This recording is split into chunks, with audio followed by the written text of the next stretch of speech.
Today I'm going to be watching this video. It's called "Why is Poland so divided?" and this was interesting. I seen this pop up in my YouTube recommendations and it was interesting because I've watched a video before. I've looked at maps of Poland about a lot of different things, and yeah, there seems to be a split in Poland when it comes to looking at politics or just the general things in day-to-day life in Poland.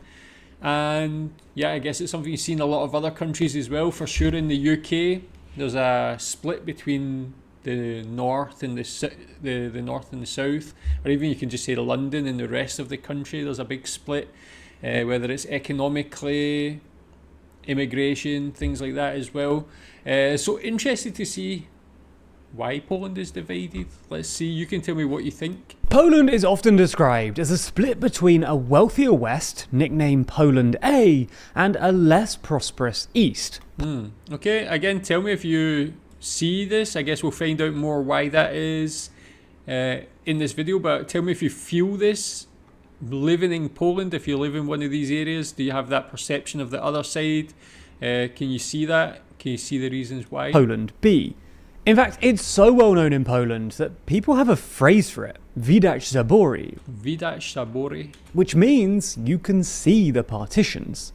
Nowhere is this difference more visible than in Poland's election maps. Election after election, a consistent pattern has emerged in which the main liberal pro-European party dominates the West, while the conservative Law and Justice Party holds strong in Poland's eastern regions, which continue to lag behind in a number of key economic metrics. So in this... Yes, things like that is like, yeah, the correlation between, I mean, being liberal, being conservative, and then how much money is made. Is it because people are earning low amounts that they become more conservative, more right? Is it because people are living better lives that they tend to be more liberal? Is there any sort of link between that, do you think? Or why do you think there is this debate with these two? So in this video, we're going to metrics? explain these persistent East-West differences and see whether these divisions have eroded away at all over time.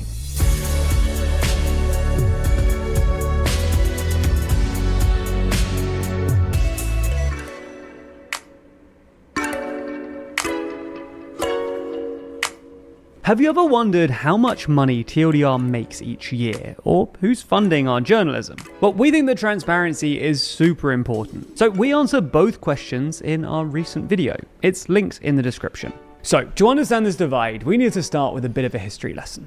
Once part of the powerful Polish-Lithuanian Commonwealth, in the late 18th century, Poland essentially ceased to exist. Between 1772 and 1795, Poland was partitioned in 3 stages by its neighbours.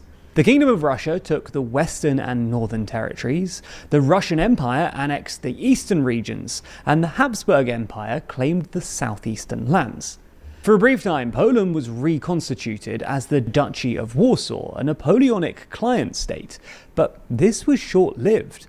Then in 1815, the Congress of Vienna created Congress Poland, a constitutional monarchy in personal union with Russia, which over time tightened its control, suppressed any uprisings, and reduced Polish autonomy. Then, following World War I, Poland regained its independence in 1918. After several conflicts, most notably the Polish-Soviet War, Poland expanded eastwards, and after signing the 1921 Treaty of Riga, acquired significant territory known as the Kresy borderlands, which includes lands in present-day Western Ukraine, Belarus, and Lithuania. But once again, this new map didn't last long. In 1939, Nazi Germany and the Soviet Union signed the Molotov-Ribbentrop Pact, secretly agreeing to divide Poland between them. Germany then invaded from the west and the Soviets from the east, effectively annexing Poland from both sides.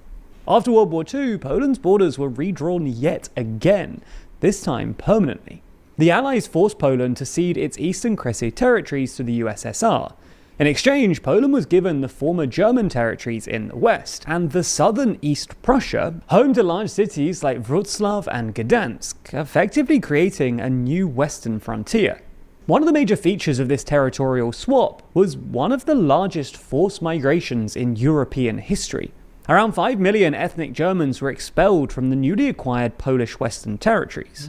Meanwhile, approximately 4.8 million Poles were resettled in their place, most of them forcibly expelled from the Eastern Kresy regions annexed by the USSR, as well as some from central Poland who voluntarily moved west seeking economic opportunities.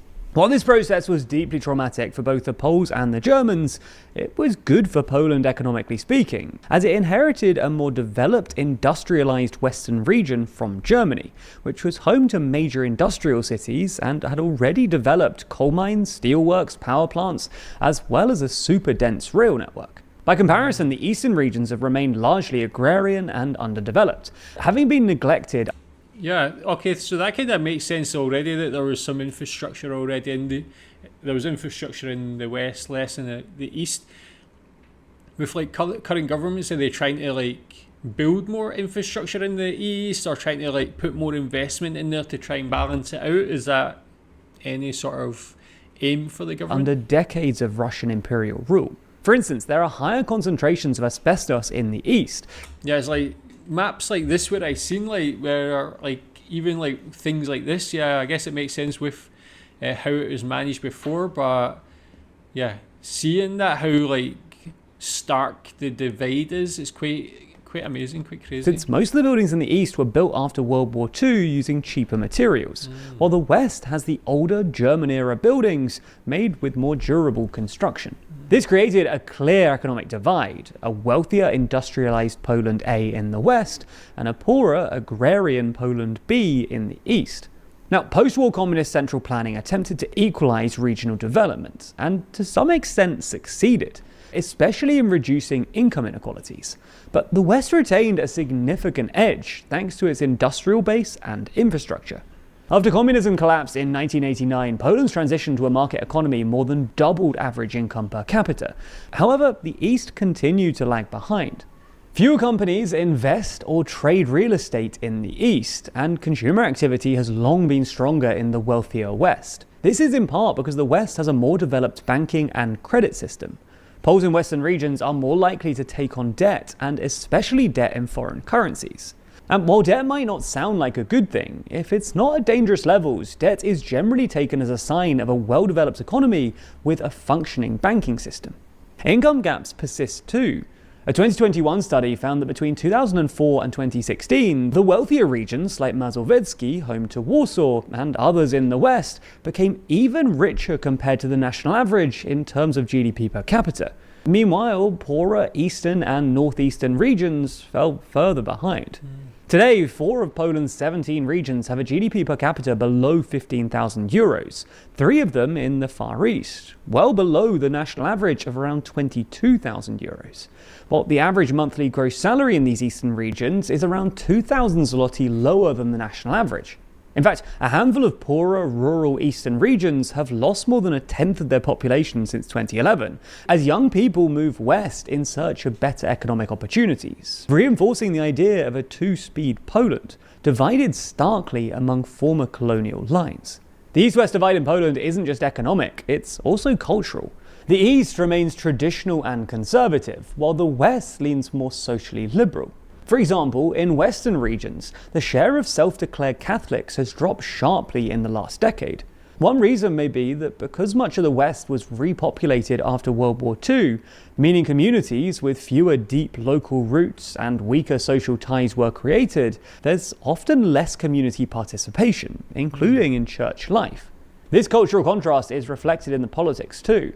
While the West often supports liberal, pro-European policies, parts of the Southeast have declared themselves LGBTQ-free zones, aligning closely with the socially conservative Law and Justice Party and its strong ties to the Catholic Church, whose endorsed presidential candidate won this May's election, achieving his best results in the poorer southeastern regions. That said, perhaps we are oversimplifying things a bit, and it may not be as simple as wealthy West and struggling East anymore. For example, EU investment, particularly through the Cohesion Fund, has greatly improved infrastructure. Modern highways and rail now link the two halves of the country far better than before.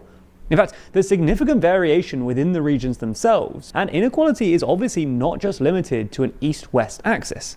For instance, suburbs near major cities have seen significant population growth, pointing to a trend of suburbanization and a deepening rural-urban divide across the country. Nonetheless, while Poland's divide may have eroded slightly over time and new patterns emerged, divisions still clearly exist, not just on the economic front, but also politically and culturally too. I guess as well, but like when you maybe are from these areas of less income and different mentalities, when you see like the prosperity of this side, it kind of entrenches you more into your conservatism or something like that as well, or your support for parties like this who kind of target those people in lower incomes and from maybe like those different backgrounds as well. So it's like the stronger they get, the more entrenched they become in this side as well, which doesn't really help. So it's like there must be a way to kind of bring them together, I think. Everything we've discussed in today's video plays into a broader sense of uncertainty in the world at the moment. And who's so often at the middle of all of that? Well, the United States. So in the next issue of our magazine, Too Long, we're discussing this geopolitical shift and whether we're currently observing the end of the American order. In that section, we discuss... Okay, now that was an interesting video. Yeah, I guess good to learn the history and see why that divide is there. Yeah, tell me how... I mean, he even said there's like a saying for that in Poland, so I guess it's commonly known or well known. Tell me how you feel about it. Is there anything that can be done to address the imbalance and make it fairer for everybody? Tell me what you think. Thanks.